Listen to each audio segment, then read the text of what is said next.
And then now, like, that's your whole 50% platform, of my content bro. is literally that, Yeah. right? So that's the way that God works through you over time. So like I was telling you off camera, I started making videos about book summaries and books that really impacted my life. Emmanuel, thanks for being on the Unsaid Podcast. Thank you. You've spoken to some of the largest voices in the Christian influencer space, guys like George Janko, guys like Bryce Crawford. For those who don't yet know you, how did you get here today? And what's just a little bit about your background and your story? Well, they always say, like, you have your own plans and God has his plans for you. So when I first started making videos, the one thing I wanted to say to myself was always, I'm not going to make videos about God and I'm not going to make videos about my ethnicity, being Assyrian.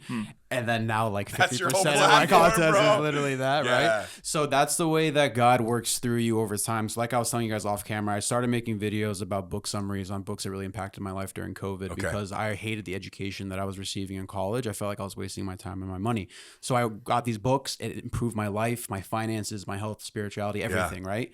And I still felt like something missing. And I was like, you know what? I want to influence people the same way that people that introduced me to these books influenced me and made my life better. So I started making book summary videos. A few years in, I was like, it's not really itching that creative itch for me. So I started to do interviews. I was like, let me throw my hat in the game and let me see where this takes me. Right. One thing led to another. We got Bryce Crawford on, George Janko on, Emmanuel, the patriarch of my church, which was really big for my community. And then everyone in between, mafia hitmen to like NBA players to UFC fighters. So the commonality over time became more and more where I was convicted, where I was like, what's your relationship with Christ like? Because my dad always taught me life through religion, and it was morality through sin. So like it'd be the simplest stuff. It'd be like, we can't leave leftovers in the restaurant because my dad's like, that's a sin. People are starving in the streets and we paid for this and you want to throw it away. So every little lesson in my life became sins, morality through sins. Don't leave your shoes flipped upside down in the garage.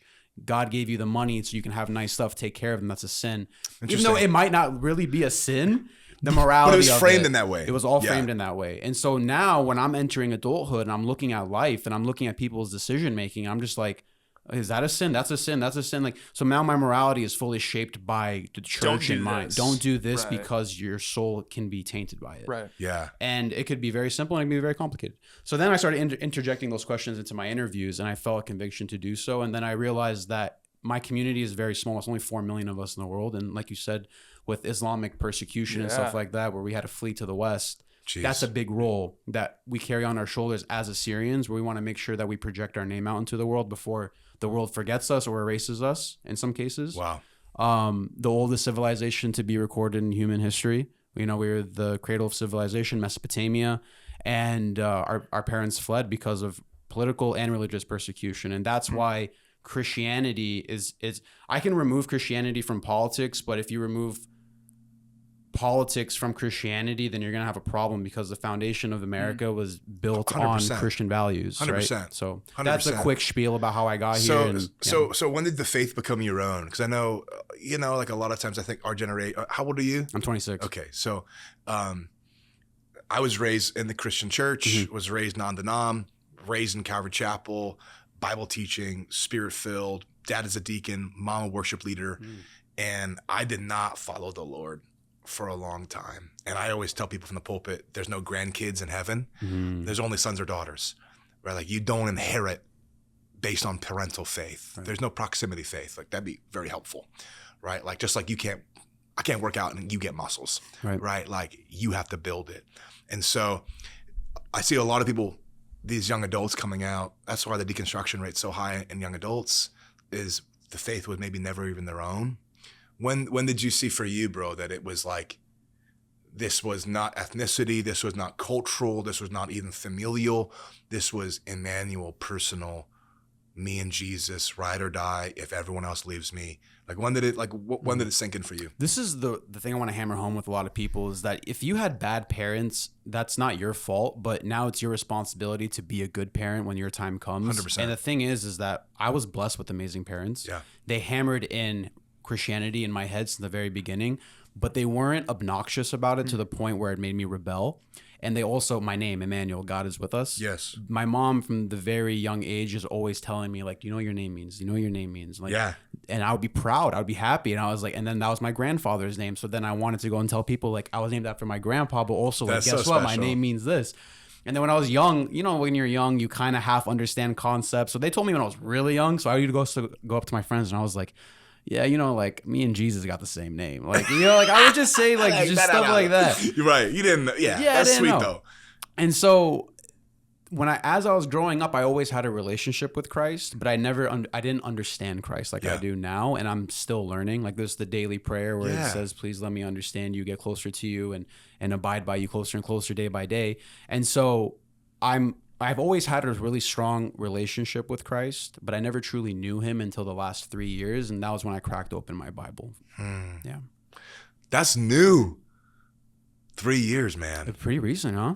That's really recent. Yeah. That's amazing. You know what it is, man? I assumed I knew what was in the Bible the whole entire time. Because of what you inherited, spiritual culture and history and like a wherewithal of like, we do it this way. But also an ego. Like I was like, I don't need to read that. I know what God wants from me. Be a good person and that's it. And then I was like. And God's with me. Well, yeah, exactly. There you go. Emmanuel. Yeah, God with us. Then when you crack open the book, you actually are seeing the words of Jesus Christ in the red ink. And you're like, no, this is exactly what he's saying. That's how you get closer to Christ. And it's not only just reading them, you have to also internalize it. So going back to when I was talking about how I was reading all these self-help books, a lot of people waste their time. They read them and then they discard them. Right. I was reading them and then actually going out and applying them. And that was why I saw an improvement in my life. So then because of that foundation I set with self-improvement, I was like, let me do that with the Bible. Yeah. So I took those words and I started applying them. And I was like, I feel the presence and everything's actually as it says. And then on top of that, when I'm sitting in my church on Sundays, I see the traditions unfold before me, the way that we do our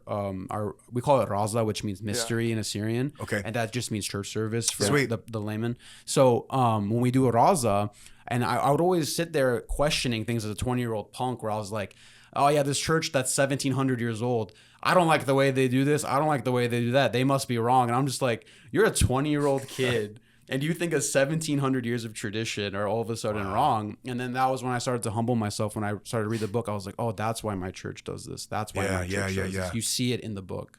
What surprised you most about Jesus when you started to read the Bible? That he sat with prostitutes and murderers. You would have never guessed that. No, because I wouldn't have at the time. No, you would have been raised not to. Yeah.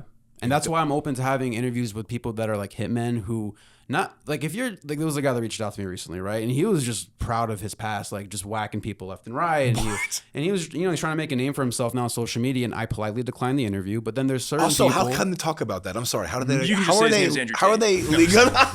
legally able to talk about these things? Because they have like exonerations. They were already tried for, so they don't talk about the things they weren't tried for. Right. That's crazy. They only talk about the things they were tried for, they served time for, and they got out of prison. Now legally, you can't try them again for it. They served their time.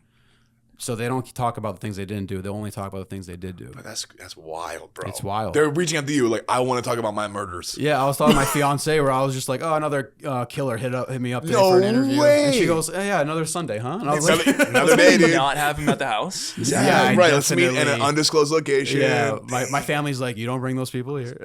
That's wild. So so surprising with Jesus, right? Because like I think you grow up with a certain sense of, like you said, cultural Jesus, or the Jesus that you assume, or the meek and mild, or the cute and cuddly, or maybe fierce and mighty, or the Lion of Judah, whatever it might be. But I think so for you it was, and maybe growing up in the home where your dad's like really strict, to see that Jesus broke out of some of those molds that you had created. So my dad, I don't think has ever read the Bible.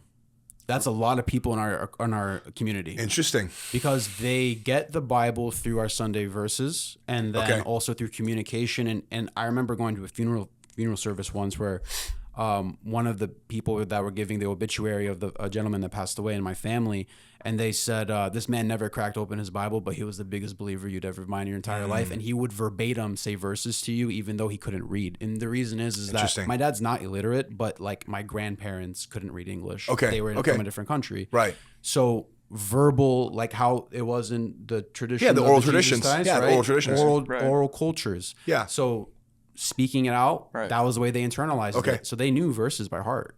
My dad never forced and like gave me Christianity in a stern way. He actually has an interesting saying that he got from his dad where he goes, you don't need to go to a certain building in order to worship Christ. You can go to any room with 4 corners and Christ will be there with you. So he never like forced me to go to church, but he always was like, We're going to church as a family. Yeah. That was the thing. It wasn't be like, you're going to church. It's, we're going together as a We family. all go. We all go. Yeah. And then when you get older and then life changes and you have your own schedules, then you start doing your own thing. Yeah. But that was the foundation of my life. When I got out of the mold of what I thought Christ was, that wasn't because any person pointed it out to me. It was because my curiosity wanted me to find out who Christ really was. Yeah. And then you do it by self-research. Yeah. How does being a Syrian play into your perspective on being Christian? Because I would imagine it's different than me and my background ancestrally than somebody who's African or somebody who's Asian. So like, how does that play into your story? And then I think that that's a really good segue to into this broader conversation of Islam that we brought up earlier. It's almost impossible to separate. Right. So there's actually a debate in our community where people say, are you a Syrian first or a Christian first? And the obvious answer to me is Christian first, because if I'm lucky, have 80 years on this earth, I die, my body turns to dust and my soul is in heaven, and it has no ethnicity anymore. Yeah. There's a debate though. There's a small percentage of Assyrians that say, I would say less than 5%, that they go, no, I'm Assyrian first because that's the ethnicity God gave me, and I can never change that about myself, but I could change my religion. So I thought about that a lot as I grew up, but the majority of them, it's almost impossible to separate. I would say 95%.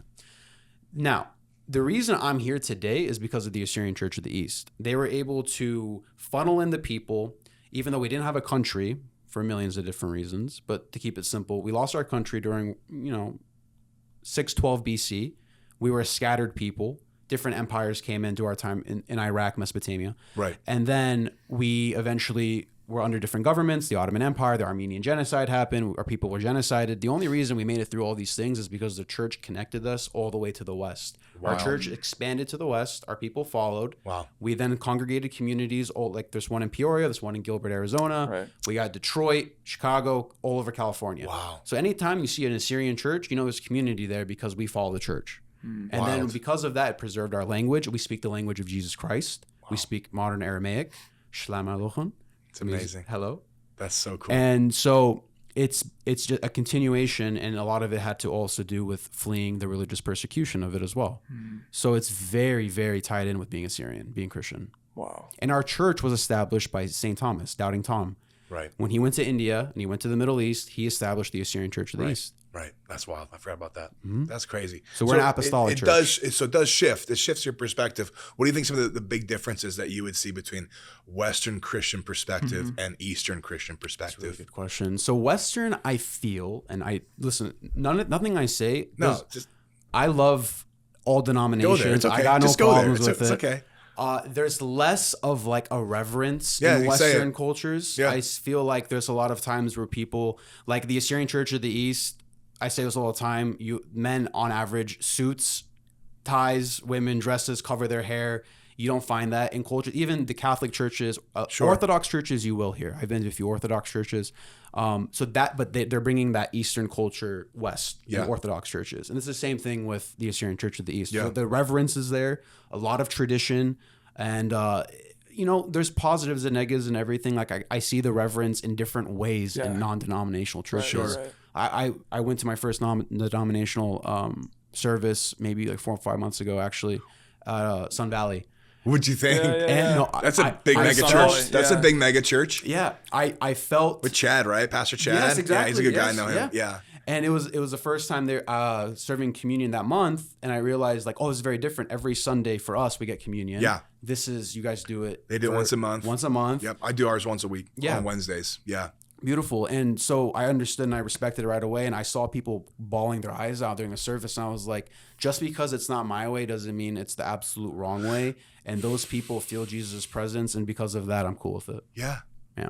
What Which is sweet. What other things like bug you though when you look at this, the more reverent experience that is what you experience on a Sunday typically in the Assyrian Church versus like other is that the only non-denominational church you've been to, or have you been to other ones? I'm sure I've been to a few. That's the one that comes to mind. Like that, I was like going there on my own. Like my best friend was in town. He lives in Utah. He doesn't have any big Christian communities there. It's all Mormons. Right. That's a whole different subject. Right. And but he's like, hey, when I'm in Arizona and visiting with my family, we go to Sun Valley. Please come with us. I was like, let's go. Yeah. So I don't think I've been to too many other non-denominational. The only reason I press is because I know there's this huge migration of like I was non-denominational young Christian men who are like, I'm becoming an ortho bro, or I'm going to switch to orthodoxy. And like, dude, Ortho bro. nothing wrong with that. I'm writing that down. Nothing wrong with that. I just think it's interesting because my whole experience has been non-denominational or just Protestant Christianity. Excuse me. So let me ask you this. Have you asked me that question that always means that there's something, as an interviewer, I understand this, there's a curious side from you why you want to understand that. So have you experienced things that made you want to explore other denominations?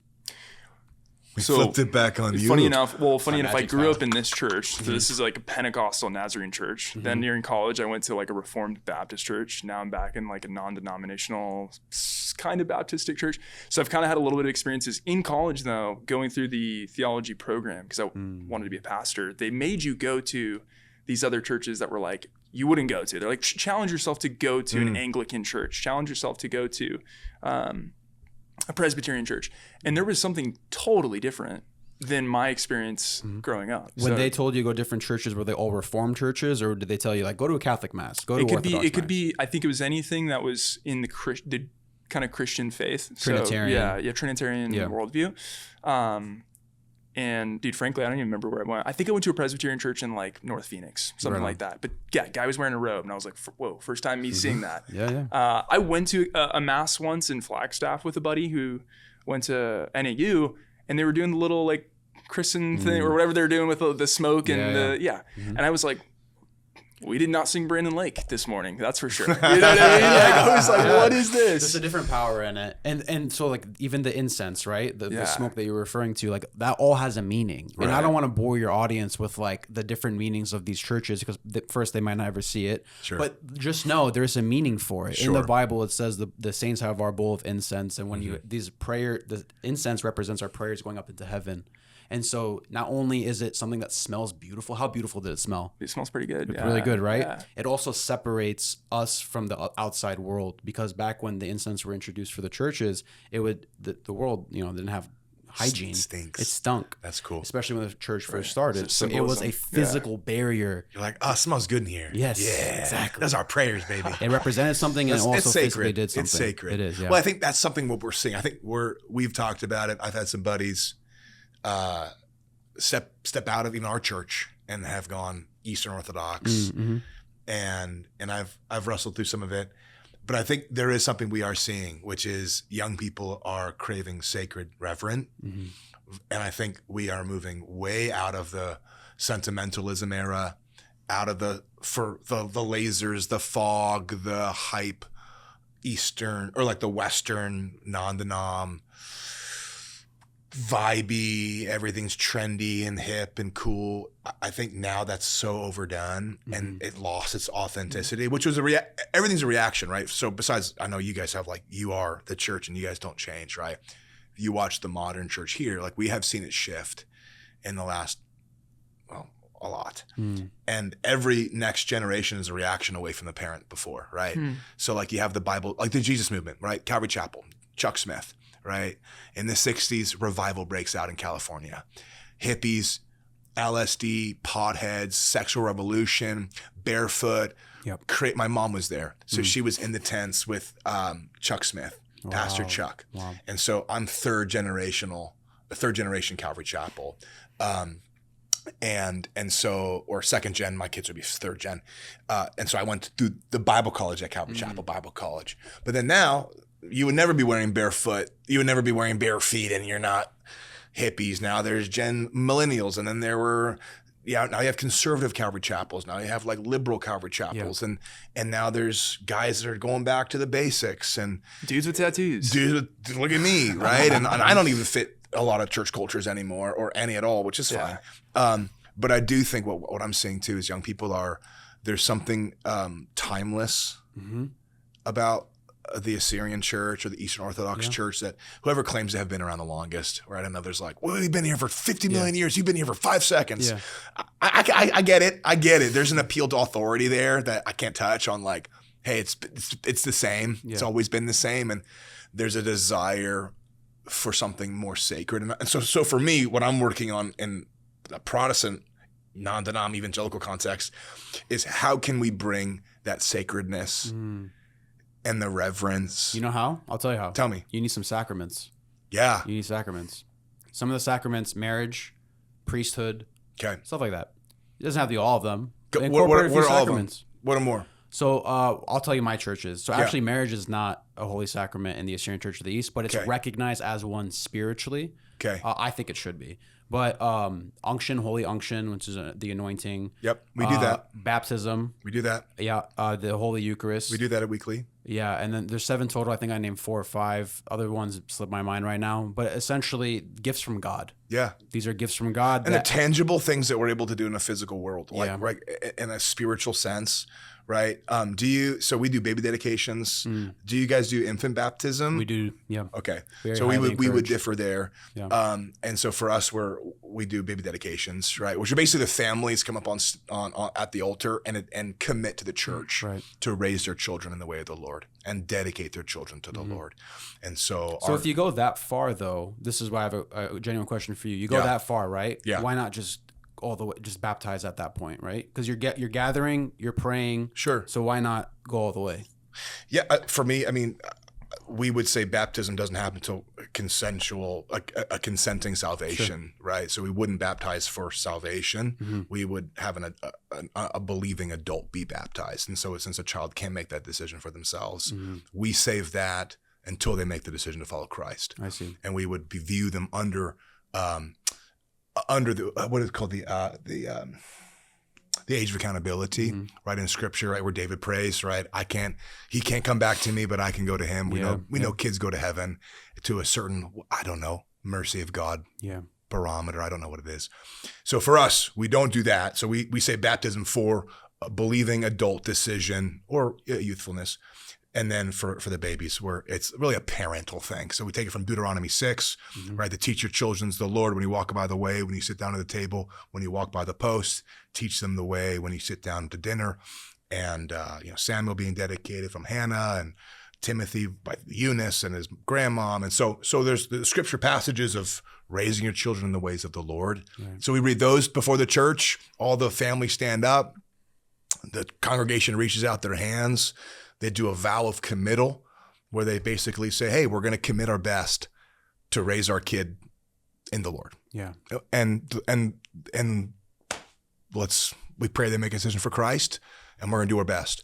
And then everybody agrees and said, I just added a vow from the church to say, will you as the church support these families, pray for these families, financially contribute to these families, be there for these families? Will you all say, I will? And the whole church, we will. And then we had 15 families. Dude, it was, I love it. Oh, I was crying, You bro. need that community. It's special, right? Yeah. And these people are like new moms, older families. Yeah. Like, so it's beautiful. So I agree. These elements of tender realness, not just emotional hype or playing louder music. I think I want to strip all that stuff away now. And I don't think that's what it is. I don't. Anyway, sorry, I'm rambling. But okay, so sacraments, Ortho Bros, Eastern Orthodoxy. Dude, I love it, dude. We're everywhere. Please have a title of a clip, Ortho Bro. Yeah. Well, and I kind of want to pull back because I remember at the beginning of the podcast you were saying that your family back in the Middle East was pushed out of their home because of Islam. Am I kind of getting that right? Was it your mom? So my parents left my dad's family left for the political persecution. Okay. That was under Saddam's regime. They left right before that got dirty. My mom and her dad, he lost everything because of Desert Storm. So again, Saddam intervention. Yeah. But still, there was still religious persecution at the time. It really amplified between the 70s, and I'm sure you guys know about ISIS. Yeah. That was the peak. And there's still, till today, like recently the news came out, land grabs from the Kurdish. So our lands that are on the map, no longer identified as Assyrians, they have been for a long time.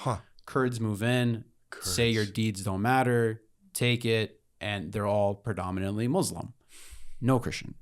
So, and then they rewrite history. They say, this is our land. And that's just a constant. Jeez. For my family, if you weren't part of the Ba'ath Party for Saddam Hussein's regime, you were basically the enemy and you were going to be murdered. Like my uncle, who's still with us, thank God, he watched his best friend die before his eyes. Whoa. Wow. Because that guy wouldn't join the Ba'ath Party. that terrifies you, especially as a teenager. Can you talk about what the Ba'ath story is for those that don't know? Yes, sorry. So Ba'ath is a political movement very close to socialism in the Middle East. The goal was to have one giant pan-Arab country where basically there are no Iraq, there is no Syria. It would be one giant united Arab country. Okay. Which is ironic because Saddam was very nationalist. He wanted a very strong Iraq. So wouldn't you want to be separate from that? It's strange. Yeah. So there was a strong Ba'ath party in Syria, a strong Ba'ath party in Iraq. Saddam didn't care if you were Christian or not. He just cared if you were in his party or not. Okay. Right. The problem is that the Assyrians had no say in politics at the time. They were trying to start their own movement called the Assyrian. It's called ZOA, so the Assyrian Democratic Movement, ADM. And basically what happened was in the 80s when they were building this movement, they had to do it in secret because if any other political party was to be found out, you'd be murdered. You'd be executed. And unfortunately, some of the founders, three of them, the three Ys, Yusuf, Yochanan, and Yosef, what was his name? Yusuf, Yochanan, Yosef, the three guys. Wow. It translates to John, Jacob, and Joseph. So those three men in their 20s were found to be creating this movement. Families turned against families. They would say, Saddam's not hurting us. Let's stay Ba'athist. The other guys are saying, we're losing our representation in our own land. How can we join them when they're erasing our name? They're not calling us Assyrians anymore. They're calling us Christian Arabs.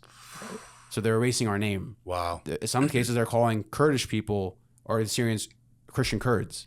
Wow. So they were trying to erase our names, and these guys are like, no, our name needs to stay alive. We are the people. I mean, you said you were in the theology school. How many times did you see the word Assyrian in the Old Testament, in Isaiah, and all over? It's all over. Yeah. Right. So Syria and Babylon, left and right. Exactly. Yeah. So, I mean, they wanted to erase that. So then these guys stood up. They were caught. They were executed, and luckily, word spread out through the West that these atrocities were happening, and then.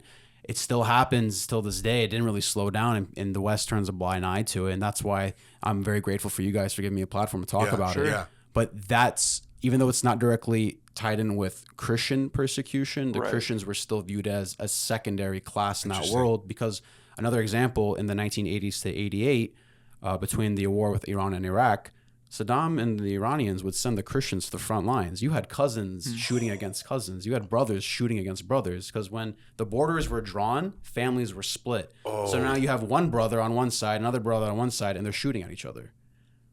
They put the Christians in the front lines on purpose. They're disposable. Yeah, right. Bang them out. And that's how it was. Put the infidels on the front lines, right? Wow. So you said there's 4 million of you. What do you mean Christian Assyrians or Assyrians in general? Assyrians in general. Okay. Yeah. There's only 4 million. Only 4 million. Period. Period. I thought you meant Christian Assyrians. Why is the number so small? One of them is because of the Armenian genocide. When was that? Armenian genocide, I believe, was 1915. Okay. All the way, and then there were many massacres after that. But basically, 1.1 million Armenians were murdered. It was estimated between 750 to 900,000 Assyrians were murdered. And then 150,000 Greeks were murdered. So that's why I have a kinship with the Greeks and the Armenians, because we went through very traumatic things. Wow. And I have Armenian blood in me too. But then there were multiple massacres after that as well. The estimates from scholars and mathematicians said if these massacres and genocides didn't happen, there would be roughly 10 to 11 million Assyrians I was going to say today. double, but yeah. Yeah. Yeah.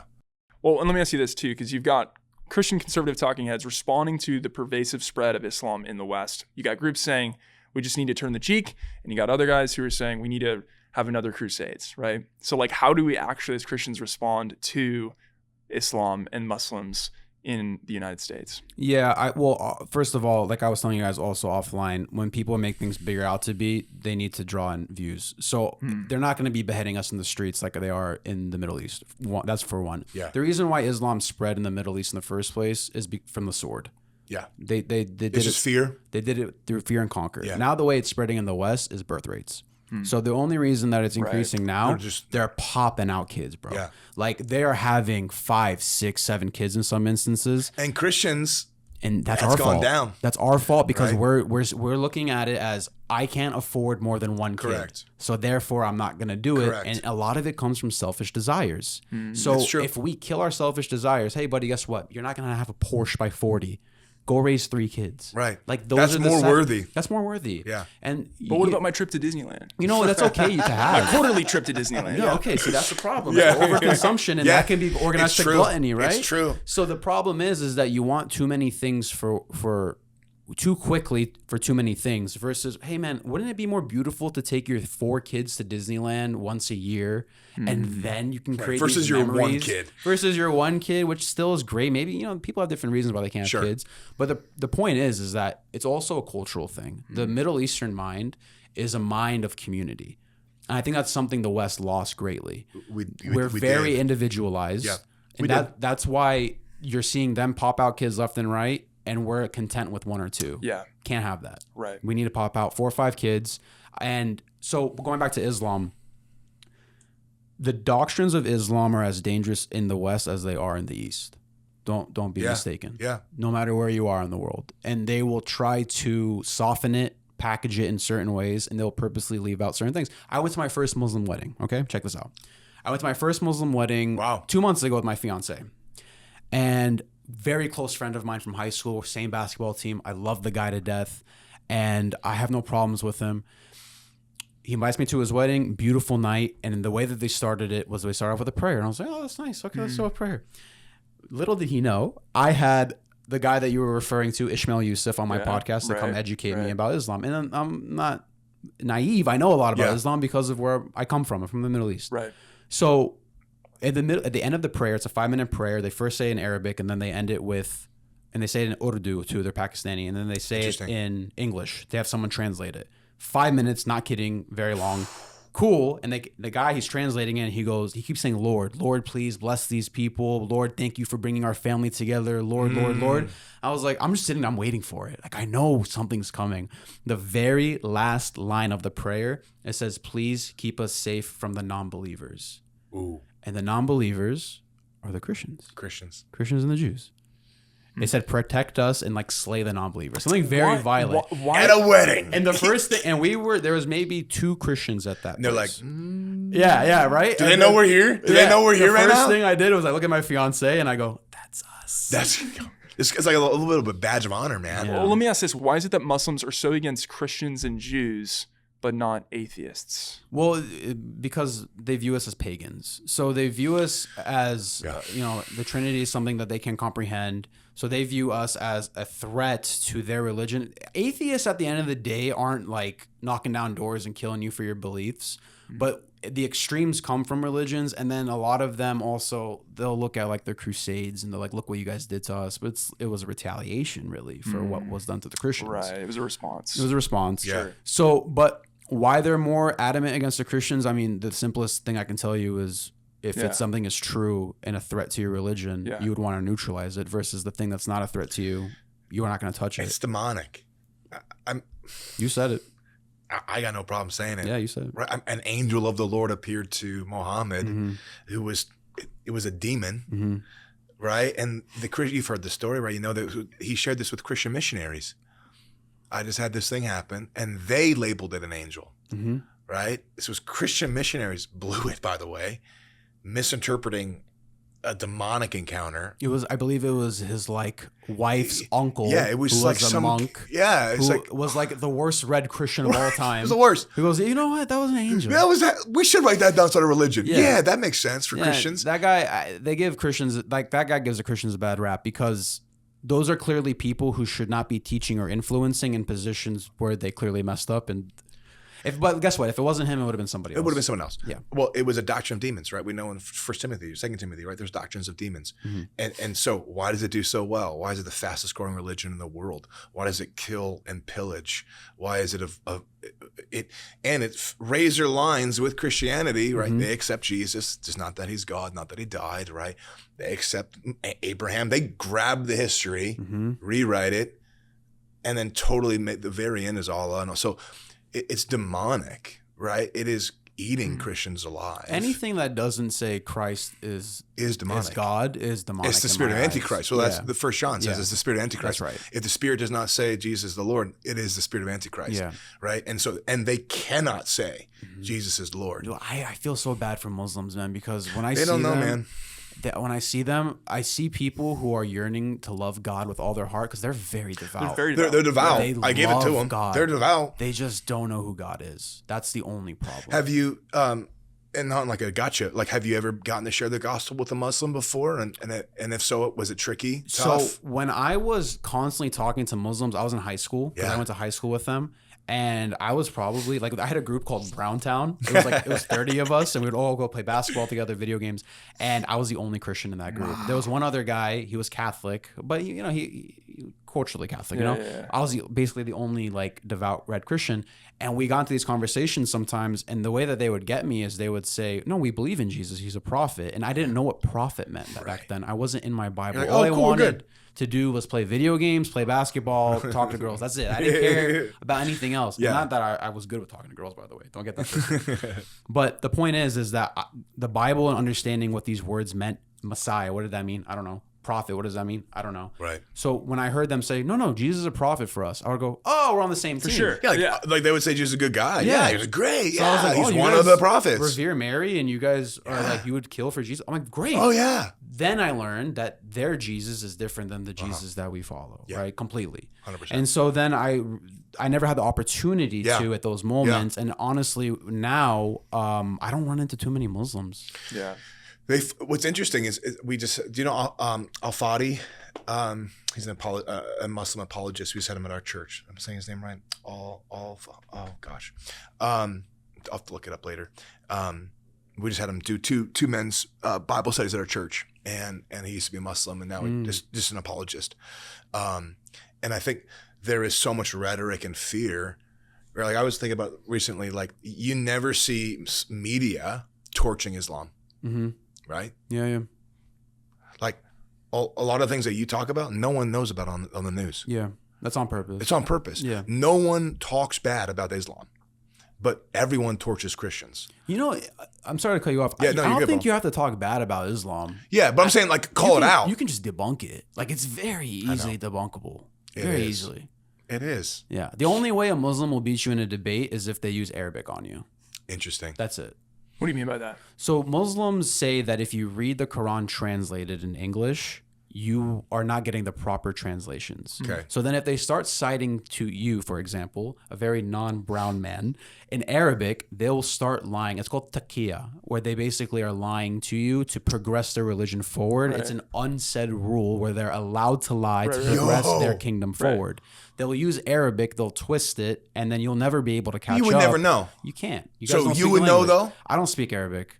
I know a little bit. I'll pick it up here and there, but scholarly, I don't speak Arabic. So they'll have these one or two factoids, and they start using, just like a Christian would be like, well, in the Greek actually, and that's what's interesting. That's what Jehovah's Witnesses do. That's what Mormons do, and they jump in on, well, that word really doesn't mean, and people start twisting the same verse or the same word, and you get into the nuance, and then and you're avoiding major contextual ideas, right? And so I'll teach you guys a very important debate trick when it comes to this. Please. If you ask them a question, they'll never answer it head on.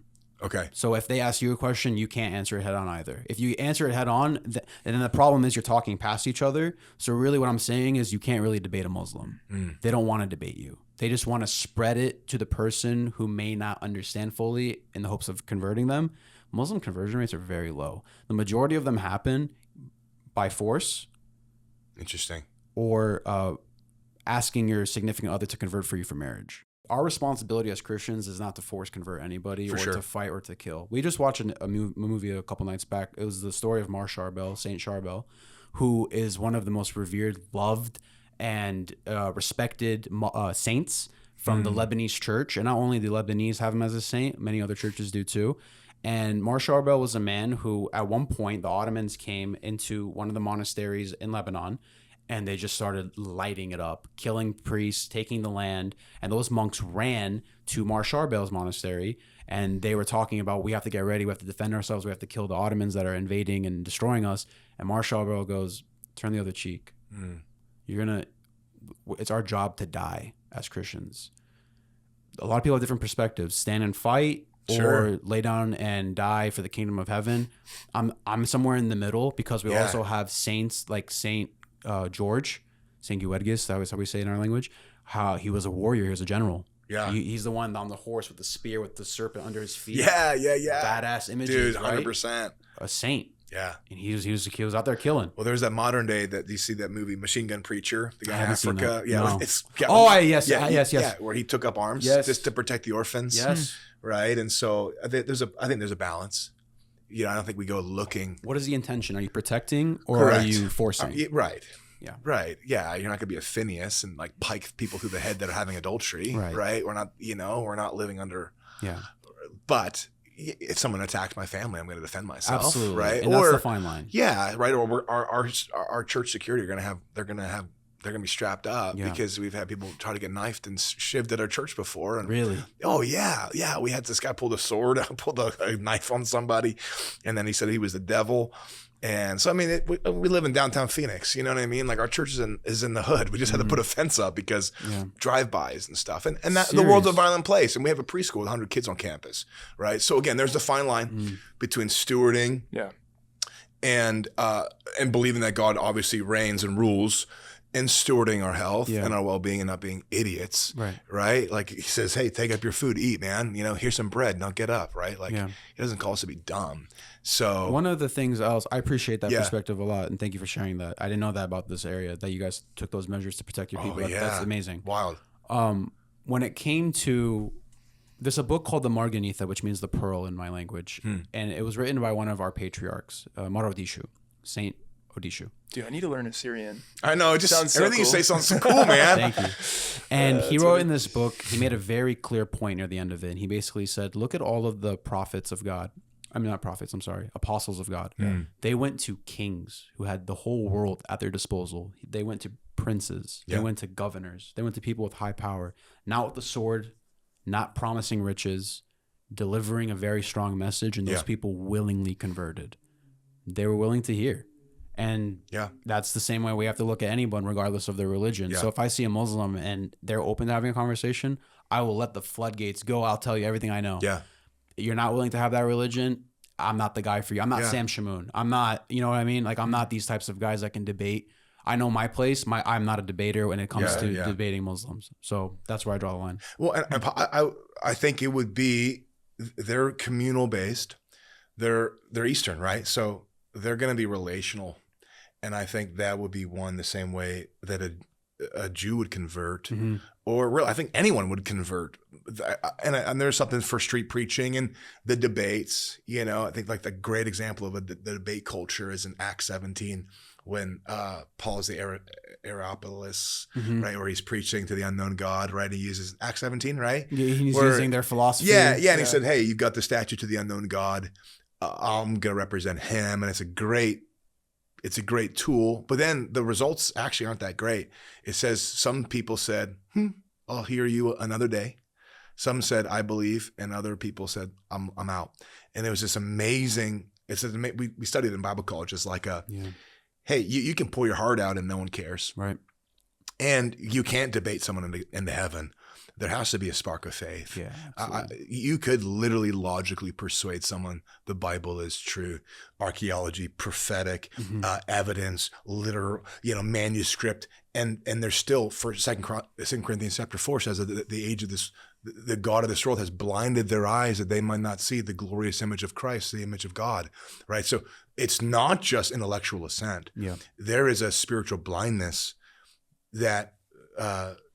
The smartest person could be an atheist. Yeah, I'll lay this down for you. So I'm under the impression, and it's my opinion, don't sue me, where he looks at the camera. Majority of people who made a brand name, like these Muslim debaters or atheists like, what's his name? Alex O'Connor, those types of guys. Yeah. I believe a long time ago, they know they're wrong. But they can't say that because they built a fan base, 100% business. I took my I stayed in my lane. They know they're wrong. I guarantee you, they know they're wrong. They just can't admit it because that is the massive kill shot to everything you built over these years. Yeah. And honestly, I think they could come out and be like, "Yo, because a lot of Christians follow these guys to learn their arguments, right?" Yes. And if they came out and just said straight up, "Hey, I'm a Christian now. Like I've had a change of heart. Christ met me. Amazing. I'm admitting it." Dude, I bet you they blow up even more. They would. It would be unbelievable. They don't know that. And their ego side of it, admitting publicly that you're wrong, they won't do it. When you've made... Have you interviewed some of those guys? Not like Alex O'Connor, but a few of the Muslim apologists, some of them have reached out to me and I've politely ignored it. Sure. Yeah. Yeah.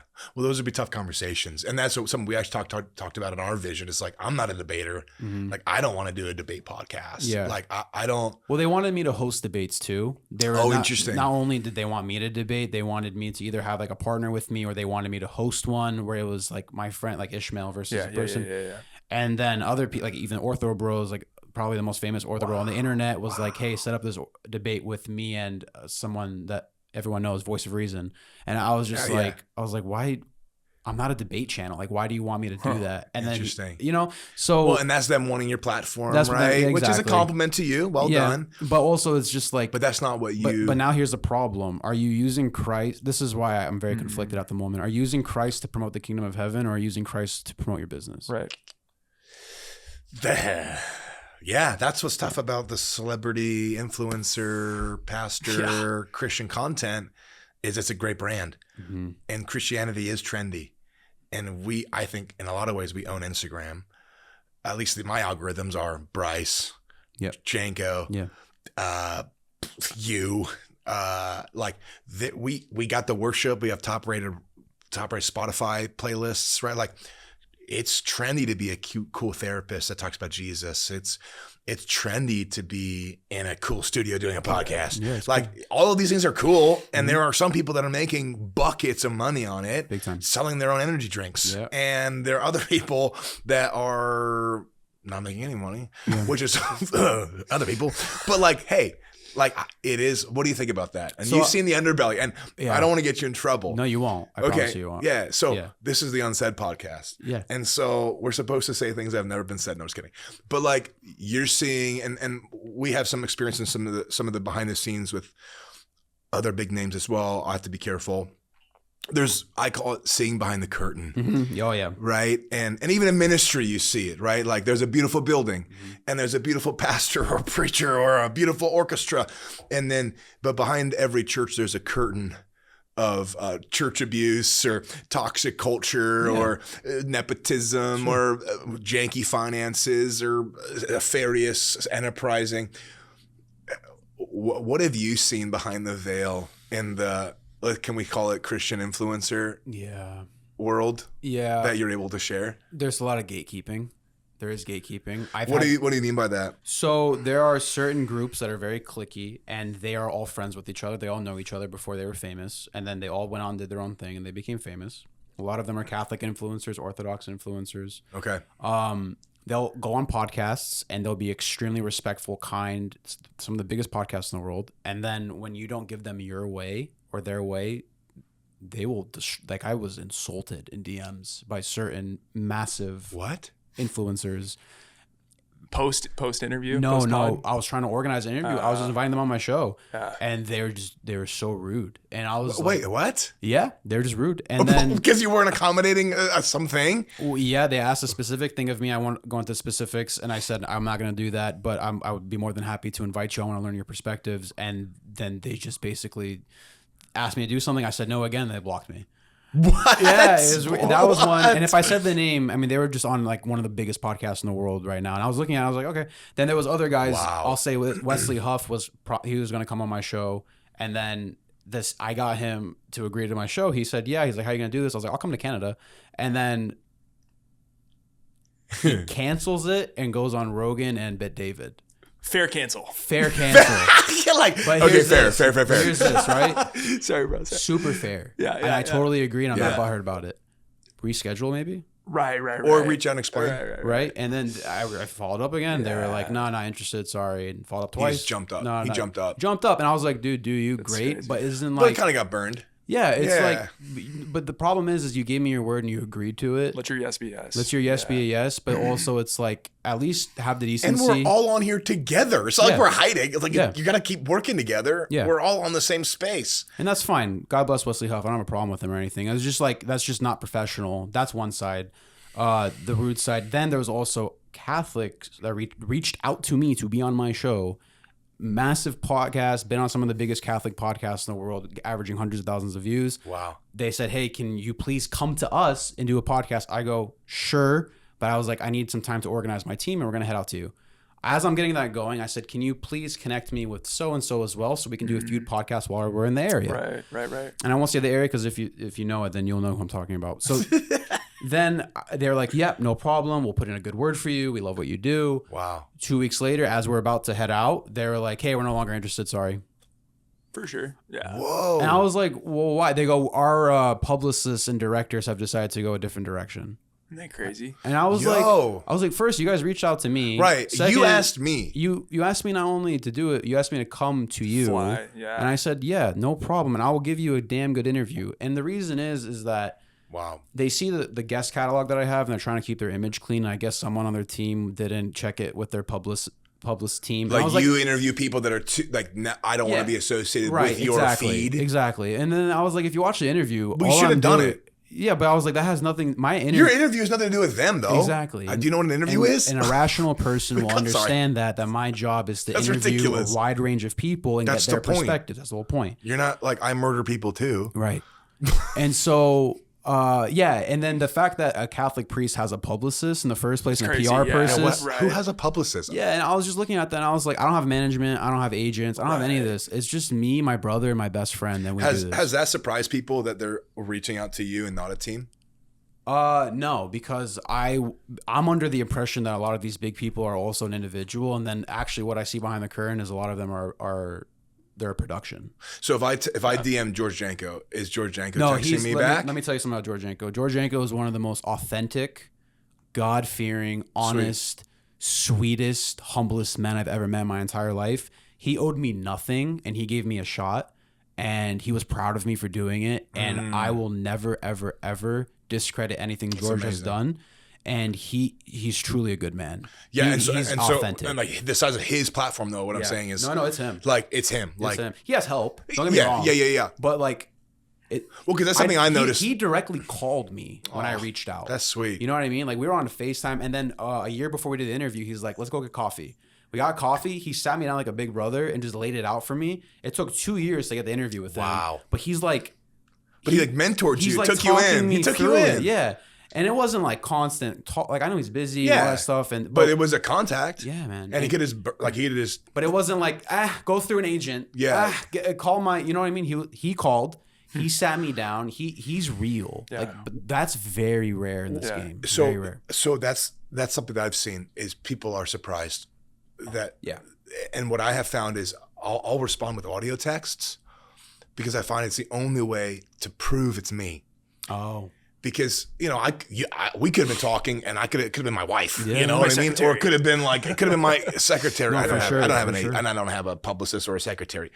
But and for me, obviously, I'm not interviewing super famous people. I just have people reaching out to me for pastoral care from all around the world. No, you have an organization you're running, man. You have a church you're running. This is a different story. Right, church, and then also my online platform. It's around the world. People reaching out, and they're not expecting to hear back from me. They'll literally almost every DM starts with, "I know you'll never see this, but ... And I've sent a few of those. Yeah, too. and then I'll literally be, Yeah. it is sad. Well, that's what I'm gonna say. Like, and so actually for me, it was like, it's been healing for me because I remember being 21, texting celebrity pastors, and I never got read. And I remember getting totally left unread, and it really hurt my heart. And I was a baby, and I was trying to network, and I was trying to be early on. I was trying to climb the ladder of like, if I just make friends with Levi Lusko, then I'll have a shot with the big dogs and Craig Rochelle, and maybe I'll text you. And like I was at a conference one time and listening to Levi, and I was like, I'm gonna text him, and maybe he'll respond. Never responded. You know, maybe now he will. No, I'm just kidding. But like, you're like waiting for him to. Yeah, go to the bathroom. yeah. Hey, dude, hey, it's me, your biggest fan. No, that's funny. But I remember like this year's been crazy because. So I'll just do audio. Yeah. I'm like, hey, this is Pastor Jason. Like, love you, buddy. Praying for you. And people are shocked to hear back from me or from you. That's and it being a personal touch. Well, I appreciate that. For me, I can't tell who's real, even for me. So like I had a couple like random offers or podcasts or like a book thing recently, and I turned them all down. I don't want to do that right now. But I don't know what's real. Yeah. And I'm like, and so like there was a guy, a really sweet dude, super crazy jawline. What's his name? Dawson. Do you know Dawson? He's like an influencer. Evo Dawson.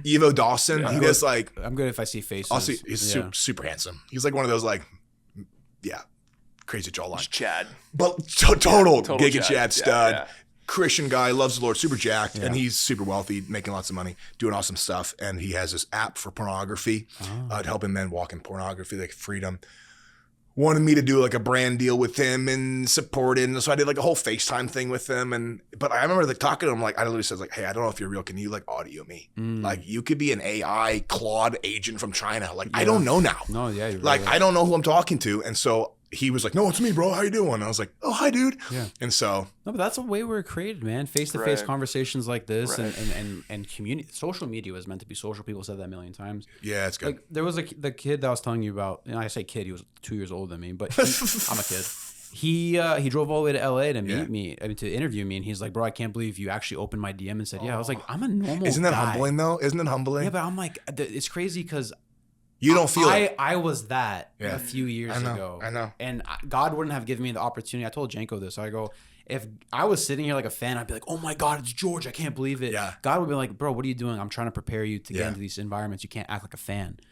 It takes away a lot of the charm and the excitement. It kind of sucks now. Yeah. Because Right. it's like, Right. it's just every day now. Don't meet your heroes kind of thing. A little Yeah, bit. and I have, and I don't view George as like a hero. I look up to him a lot, but I viewed other people as heroes, and I met them, and Right. that's And it was disappointing. very sucky, very sucky, and it's part of the process. But the whole point of what I was trying to say was basically like, I'm just a normal dude, and the fact that people have this ego where it's just like, I'm too good to respond to you. Isn't that crazy? So you're gonna sit there and follow me, and even though you're a fan putting money in my pocket and my views up, I'm not going to respond. I'm not even Yeah. gonna take the second to respond to you because I'm so busy running a business and I have all these employees. It's just like, It's tacky, bro. dude, everyone has free time. in Everyone's life. got time. It's tacky. And these people are the ones who made you famous and Right. like are helping you, and you don't have 1 second to respond to And them. you can say the smallest thing, dude. all You you can just need. say, love you, praying for you, proud of Yeah. you, When I was pray a- hands, anything. I was a huge Clippers fan when I was a kid, and I would DM. This is when Instagram first came out. I would DM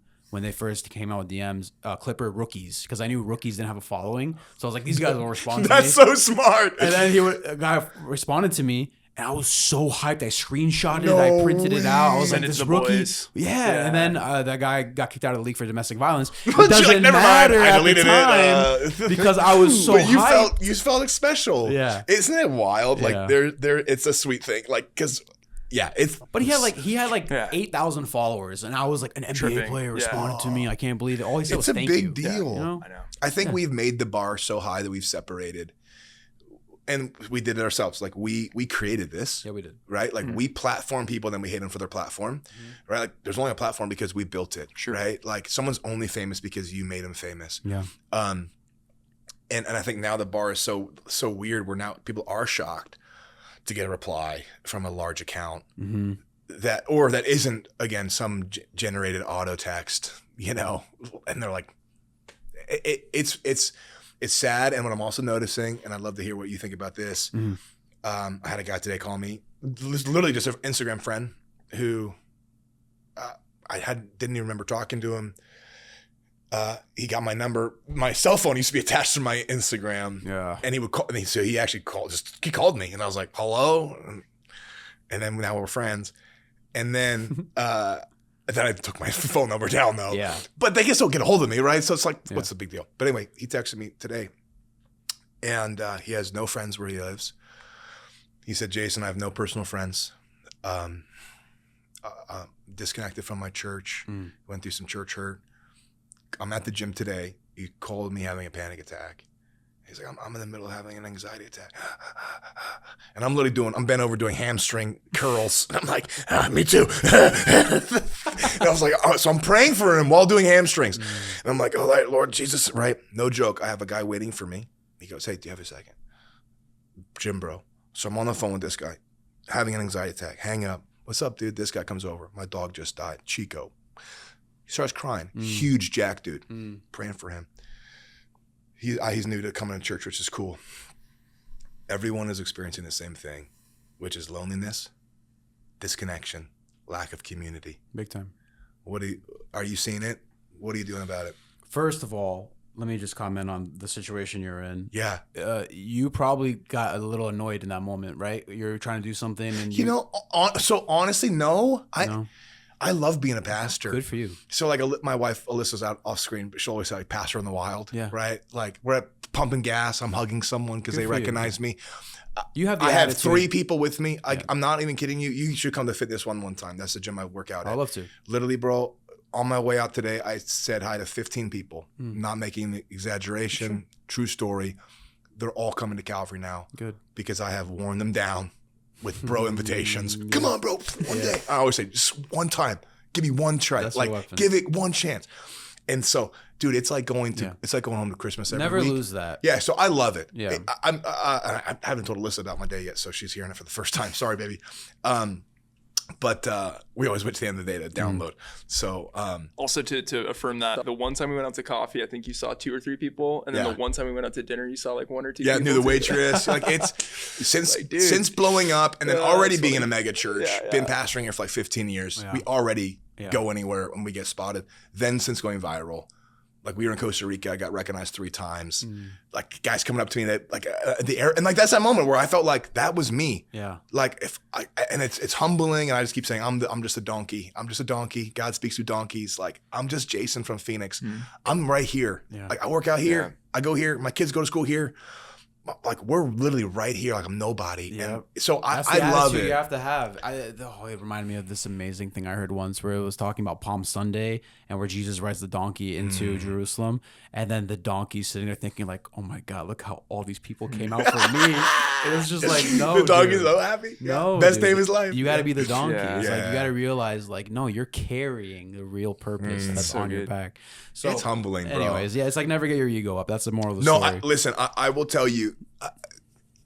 We talked about it on our podcast. We don't have to burn time here, but that was a journey for me because I did chase fame. Oh yeah, I think tried. You So can't. that's what I was telling you.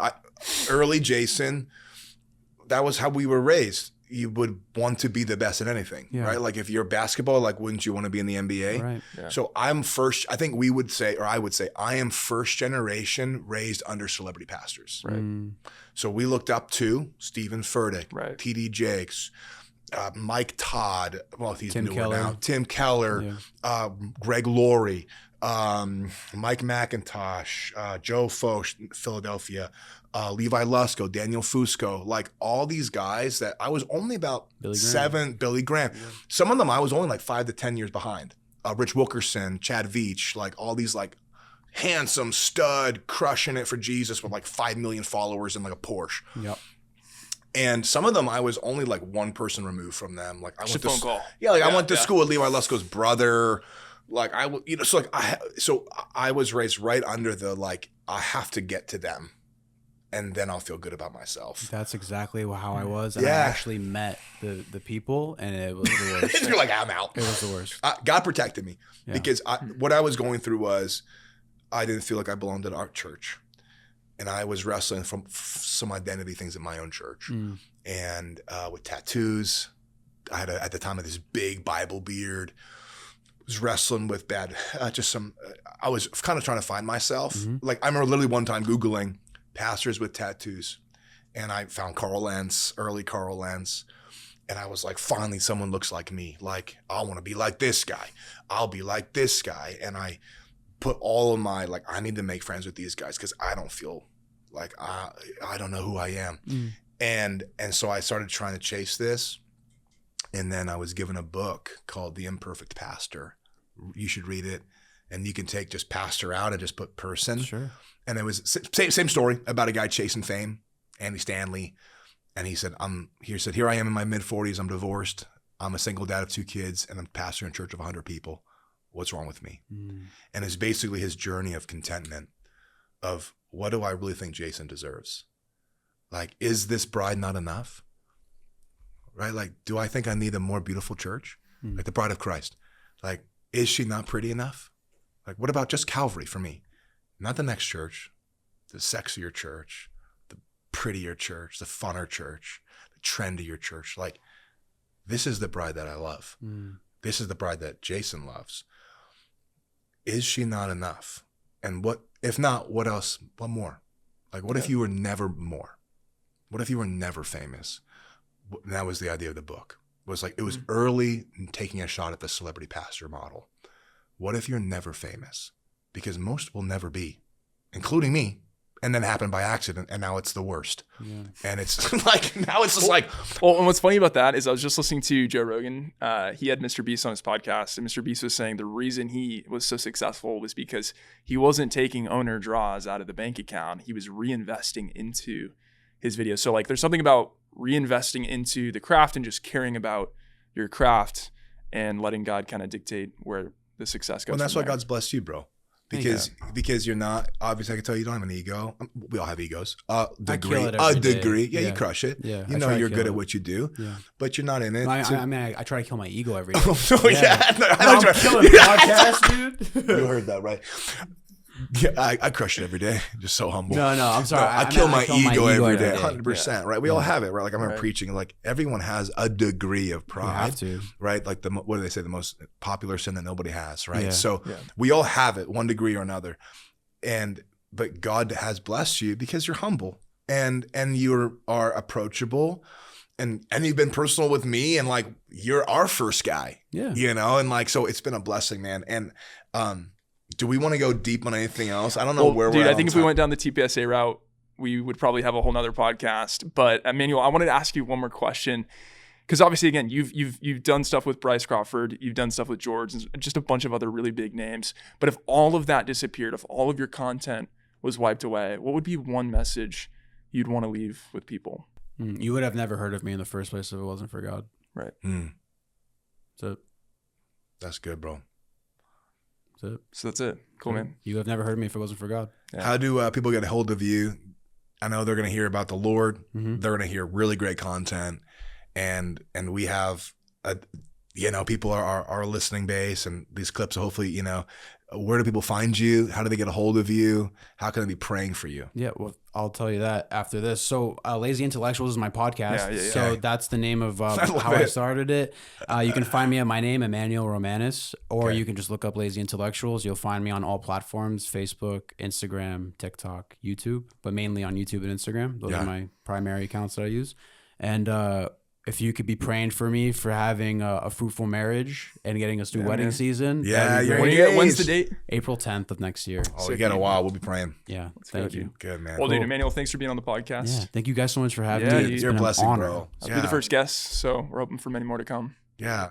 Everybody at home that's watching, thank you guys so much for listening to another episode of the Unsaid Podcast. Wherever it is, whenever it is that you're watching, peace and blessings. We'll catch you on episode 3.